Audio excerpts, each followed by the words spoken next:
Halo semuanya, hari ini kita akan mengenal penyakit demam berdarah dengue.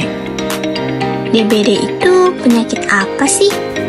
Demam berdarah dengue atau bisa disebut DBD itu penyakit akut yang bisa menyebabkan kematian jika tidak segera ditangani. DBD disebabkan oleh salah satu virus dari 4 sitrovirus, terutama Aedes aegypti. Penyakit ini tidak melihat kategori umur, mulai dari balita sehingga dewasa bisa terkena penyakit DBD.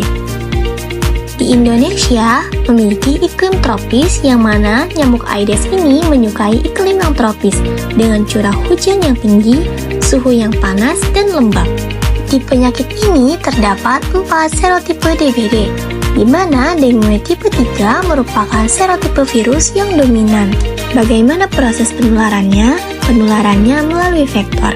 Demam berdarah ditularkan oleh gigitan nyamuk Aedes aegypti betina yang disebar luas di sekolah, pasar, terminal, warung, dan sebagainya.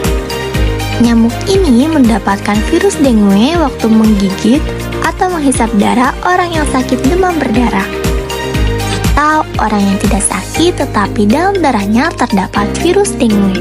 Yuk kita lihat apa aja sih gejalanya. Yang pertama itu ada gejala umum. Biasanya sakit kepala, nyeri otot, akumulasi cairan klinis, perdarahan mukosa, lesu, pembesaran hati lebih dari 2 cm, meningkatnya hematokrit, dan trombositopenia. Lanjut, ini dia gejala yang harus kita waspadai.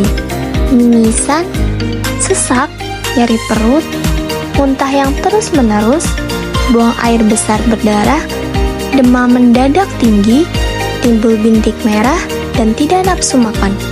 Selanjutnya, kita akan membahas periode proses infeksi.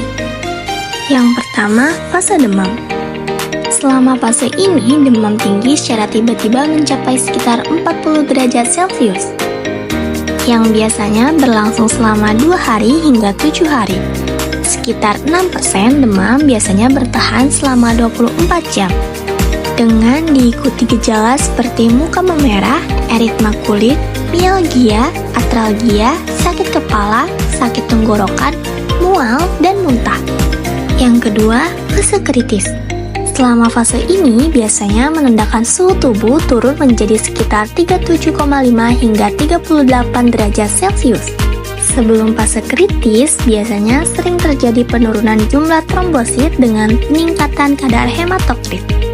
Bahkan, leukopenia juga dapat terjadi hingga 24 jam sebelum jumlah trombosit turun dan tanda-tanda peringatan muncul.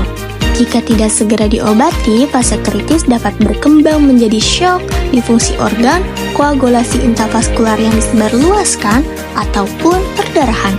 Yang ketiga, fase pemulihan, di mana penyerapan kembali cairan dari jantung tubuh ke pembuluh darah selama 2-3 hari. Selama periode ini, biasanya pasien sering menunjukkan brakikardia.